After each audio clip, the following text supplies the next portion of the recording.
Hello friends, welcome to savage பாயிண்ட்னா உங்கள் square. So இன்னைக்கு இந்த டாப்பிக்கில் எதை பற்றி பார்க்க போகிறோம்னா 2025 இதுவரையும் ரிலீஸ் ஆன படங்களில் நம்ம அதிகமான எதிர்பார்ப்பு வச்ச படங்கள் வந்து ஃபெயிலியர் ஆகி நம்மளை ஏமாத்தின படங்கள்லாம் என்னென்னு தான் பார்க்க போகிறோம். So most anticipated and most expected project அது வந்து ஃபெயில் ஆயிடுச்சு. ஸோ அந்த மாதிரியான படங்கள்லாம் என்ன இந்த 2025 இப்போ மார்ச் வரையும் வந்திருக்கக்கூடிய படங்களை வச்சு நம்ம பார்க்கலாம். சரி, ஓகே ஃப்ரெண்ட்ஸ், இந்த வீடியோவை ஸ்கிப் பண்ணாமல் ஃபுல்லாக பாருங்கள். சரி, வாங்க நம்ம வீடியோக்குள்ளே போகலாம்.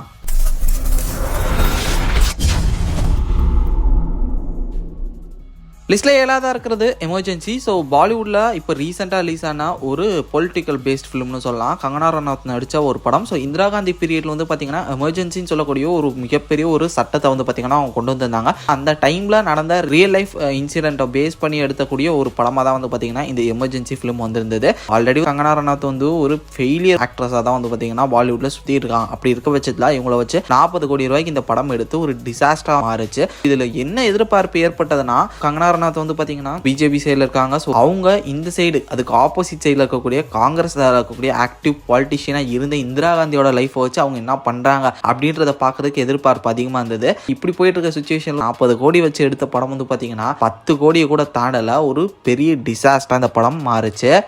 6ஆவதாக இருக்கிறது பேடாஸ் ரவிக்குமார். ஸோ தெலுங்கு சைடில் இந்த படத்துக்கு ஒரு நல்ல டீசெண்டான ஒரு ஹைப் இருந்துச்சுன்னே சொல்லணும். பேன் இண்டியன் சைடில் வந்து பார்த்தீங்கன்னா இந்த படத்துக்கு எதிர்பார்ப்பு இருந்ததான்னு கேட்டிங்கன்னா நிறைய பேருக்கு இந்த ஒரு ஹீரோ பற்றியே தெரியல. பட் இருந்தாலும் தெலுங்கு சைடு ஆடியன்ஸில் வந்து பார்த்தீங்கன்னா ஓரளவு ஒரு ஹைப் இருந்தது. அப்படி இருந்த பட்சத்தில் இந்த படம் ரிலீஸ் ஆகி ஒரு பெரிய ஃப்ளாப்பாக இருந்தது. ஏன்னா 20 கோடி ரூபா பட்ஜெட்டில் இந்த படம் எடுக்கப்பட்டிருந்தது. எடுக்கப்பட்ட இந்த படத்தோட பாக்ஸ் ஆஃபீஸ் வந்து பார்த்தீங்கன்னா ஒரு 17 கோடி தான். 20 கோடியில் படத்தை எடுத்து 17 கோடி தான் பாக்ஸ் ஆஃபீஸ் பண்ணாங்க. 3 கோடி ரூபா நஷ்டம். ரிவ்யூ வைஸும் வந்து கொஞ்சம் மிக்ஸ்டு தான். IMDbல வந்து பார்த்தீங்கன்னா 5 something தான் கொடுத்துருக்காங்க. ஸோ அப்படி பார்க்கும்போது ஒரு ஃப்ளாப் ஃபிலிம் தான் பேடாஸ் ரவிக்குமார். ஒரு எக்ஸ்பெக்டட் ஃபிலிம் அன்எக்ஸ்பெக்டடாக வந்து பார்த்தீங்கன்னா ஃப்ளாப் ஆயிருச்சு.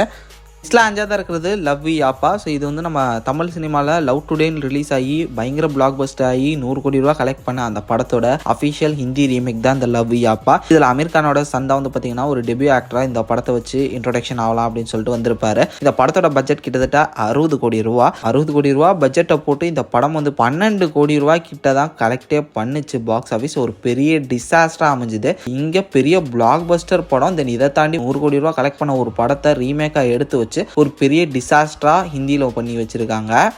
லிஸ்ட்டில் 4ஆவதாக இருக்கிறது நீக், நிலவுக்கு என்மேல் என்னடி கோவம். ஸோ இந்த படம் வந்து பார்த்திங்கன்னா இப்போ ரீசெண்டாக தான் ரிலீஸ் ஆயிருந்தது. IMDb இந்த மாதிரியான ரேட்டிங் வெப்சைட்ஸ்லாம் பார்க்கும்போது கொஞ்சம் மிக்சடு தான். ரிவ்யூவும் வந்து பார்த்திங்கன்னா இந்த படத்துக்கு ஆவரேஜ் தான் கிடச்சிது. தென் இது மட்டும் இல்லாமல் இந்த படம் ரிலீஸ் ஆனால் சேம் டேல தான் ட்ராகன்னு சொல்லக்கூடிய ஒரு பெரிய பிளாக் பஸ்டர் ஃபிலிமும் ரிலீஸ் ஆயிருந்தது. இதன் காரணமே வந்து பார்த்திங்கன்னா இது கொஞ்சம் ஆவரேஜ்ன்ற காரணத்தினாலே டக்குன்னு இதோட பிஸ்னஸ், இதோட ரிவ்யூஸ்லாம் வந்து பார்த்திங்கன்னா பயங்கரமாக டவுன் ஆச்சு. ஆவரேஜான ஒரு படம் தான் அப்படின்ற காரணத்தினாலே வந்து படத்துக்கான பட்ஜெட்டை விட கம்மியாக தான் இது கலெக்ட் பண்ணிச்சு. லைக் 15 கோடி இந்த படத்தோட பட்ஜெட் அப்படின்னா 10 கோடி கிட்ட தான் இந்த ஒரு படம் ஓவராலாவே கலெக்ட் பண்ணிச்சு. அதனாலே ஒரு ஃப்ளாப் ஃபிலிமாவே மாறிச்சுன்னு சொல்லலாம். ஸோ ரிவ்யூ வைஸ் ஒரு மிக்ஸ்டு ரியாக்ஷன் கிடைச்சிருந்தாலும் ஒரு ஆவரேஜ் படம் அப்படின்ற மாதிரி ஓரளவு கொஞ்சம் பாசிட்டிவ் சைனான ரிவ்யூஸ் கிடைச்சிருந்தாலும் பாக்ஸ் ஆஃபீஸ் சைட்ல ஒரு பயங்கரமான அடி, ஒரு அன்எக்ஸ்பெக்டட் ஃபெயிலியர் அப்படின்னு சொல்லலாம். நிறைய பேர் தனுஷ் சாரோட டைரக்ஷன் வந்து ஓரளவு டீசென்டான ஒரு பெர்ஃபார்மன்ஸ்லாம் பண்ணியிருந்தா ஒரு எக்ஸ்பெக்ட் பண்ணியிருந்தாங்க. ஸோ ஒரு ராம்காம் ஃபிலிம் அப்படின்னு சொல்லிட்டு. பட் இருந்தாலும் வந்து பார்த்தீங்கன்னா ஒரு ஃப்ளாப் ஃபிலிமா இந்த ஒரு படம் அமைஞ்சிச்சு.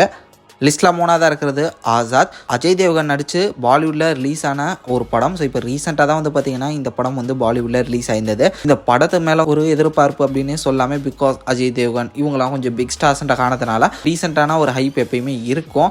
அதுவும் இப்போ ரீசெண்ட் டைம்ஸாக பாலிவுட் ஆக்டர்ஸோட பேர்லாம் அவங்களே எடுத்துக்கிட்டு இருக்காங்க. பட் இருந்தாலும் அஜய் தேவ்கன் வந்து அப்பப்போ கொஞ்சம் ஃபால் கொடுத்தாலும் லைட்டாக ஹிட் அதுதான் கொடுத்து கொஞ்சம் பேலன்ஸ் பண்ணிடுவார். ஸோ இதன் காரணமாக வந்து பார்த்தீங்கன்னா இந்த படத்து மேலேயும் ஒரு எதிர்பார்ப்பு இருந்தது. பட் 80 கோடி ரூபா பட்ஜெட்டில் எடுக்கப்பட்ட இந்த ஒரு படம் வந்து பார்த்தீங்கன்னா 10 கோடி ரூபா 11 கோடி ரூபாயை முக்கி ஒரு பெரிய டிசாஸ்டரா மாறிச்சு இந்த ஒரு பாலிவுட் இண்டஸ்ட்ரியை பொறுத்தவரையும். தென் இது மட்டும் இல்லாமல் ரிவ்யூ வந்து பார்த்தீங்கன்னா ஒரு பயங்கரமான மிக்ஸ்டு ரிவ்யூ தான் வாங்குச்சு. IMDbலாம் வந்து பார்த்தீங்கன்னா 5 கிட்ட தான் வந்து கிடைச்சிருந்தது. ஸோ அதுக்கு மேலேயே தாண்டலை. பயங்கரமான ஒரு டிசாஸ்டர் ப்ராஜெக்டாக பாலிவுட்ல இந்த வருஷத்தில் ஆசாத் அமைஞ்சிச்சு.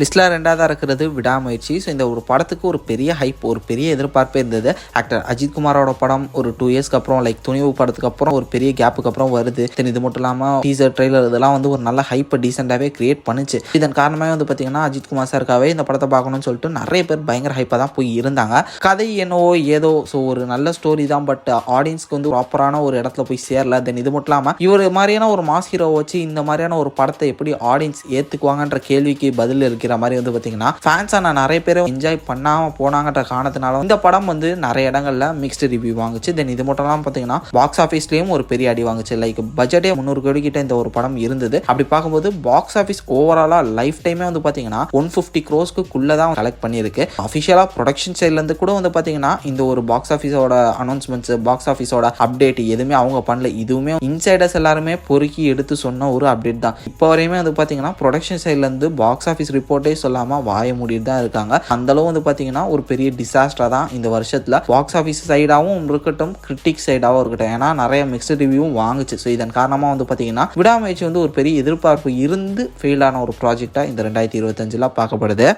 ஸோ ஃபைனல் நம்ம லிஸ்ட்டில் நம்பர் 1 பொசிஷனில் இருக்கிறது கேம் சேஞ்சர். ஸோ கண்டிப்பாக இந்த படத்துக்கு ஒரு பெரிய எதிர்பார்ப்பு இருந்தது தெலுங்கு ஆடியன்ஸ் மத்தியில். ஏன்னா தமிழ் ஆடியன்ஸ் வந்து பார்த்தீங்கன்னா ஆல்ரெடி இந்தியன் 2 படத்தை வந்து பார்த்து ஆஹா ஏதோ ஒரு பெரிய சம்பவம் இருக்குன்னு சொல்லிட்டு தமிழ் ஆடியன்ஸ் கொஞ்சம் சுதாரிச்சுக்கிட்டாங்க. பட் தெலுங்கு, ஹிந்தி இந்த ஆடியன்ஸ்லாம் வந்து பார்த்தீங்கன்னா ராம் சரண் இருக்காருன்ற காரணத்தினால ஆஃப்டர் ட்ரிபிளாருக்கு அப்புறம் சரி ஓகே ஒரு பெரிய ஆக்டர், ஒரு பெரிய டேரக்டரோட பெரிய ஸ்கேல் ஃபிலிமில் வராரு, அது ஒரு பொலிட்டிக்கல் ஜானரில் கண்டிப்பாக ஒரு பிரம்மாண்டமான ஒரு படமாக தான் இருக்கும் அப்படின்னு சொல்லிட்டு டீசர் ட்ரெயிலர்லாம் பார்த்து முடிவு பண்ணி எல்லாருமே கொஞ்சம் எதிர்பார்ப்பு அதிகமாக தான் இருந்தது. அதுக்கேற்ற மாதிரி ப்ரொமோஷன்ஸ் இது மாதிரியான நிறைய விஷயங்கள்லாம் வந்து பார்த்தீங்கன்னா சூப்பராகவே ஸ்டண்ட் பண்ணாங்க. அதுக்கேற்ற மாதிரி கிளைமேக்ஸ் அது இதுன்னு சொல்லிட்டு இதுக்கேற்ற ப்ரொமோஷன்ஸ் எல்லாமே சூப்பராக பண்ணி லான்ச் பண்ணாங்க. பட் ஒரு 300 கோடி ரூபா பட்ஜெட்டில் ரிலீஸ் பண்ணப்பட்ட இந்த ஒரு படம் வந்து பார்த்தீங்கன்னா 150 கோடி கூட கலெக்ட் பண்ண முடியாமல் முக்கிட்டு, அதுவும் ஒரு ஃபெஸ்டிவல் டைமில் ரிலீஸ் ஆகி ஒரு பயங்கரமான மிக்ஸ்டு ரிவ்யூ, நெகட்டிவ் ரிவ்யூஸை வாங்கி பாக்ஸ் ஆஃபீஸ் ரீதியாகவும் வந்து பார்த்தீங்கன்னா ஒரு பயங்கர பஞ்சரான ஒரு நிலைமைக்கு வந்து மாறுச்சு.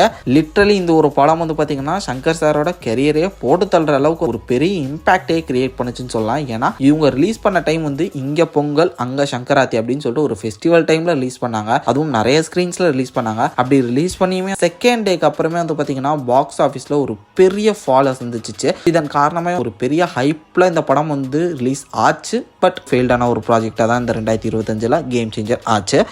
இதை தாண்டி இந்த ஒரு லிஸ்ட்டில் நான் மிஸ் பண்ண படங்கள் ஏதாவது நீங்கள் வச்சிங்கன்னா அது என்னன்றதை மறக்காம கீழே கமெண்ட் செக்ஷனில் மென்ஷன் பண்ணுங்க, நான் பார்த்து தெரிஞ்சுக்கிறேன். இதே மாதிரி தொடர்ந்து நிறைய இன்ட்ரெஸ்டிங்கான வீடியோஸ் பார்க்குறதுக்கு மறக்காம நம்ம சாவேஜ் பாயிண்ட் சேனலை சப்ஸ்கிரைப் பண்ணி அந்த பெல் ஐக்கனை ப்ரெஸ் பண்ணிக்கோங்க. அடுத்த ஒரு இன்ட்ரெஸ்டிங்கான வீடியோலாம் நாளைக்கு மீட் பண்ணுறேன். அது வரையும் tata bye bye, take care from A Square.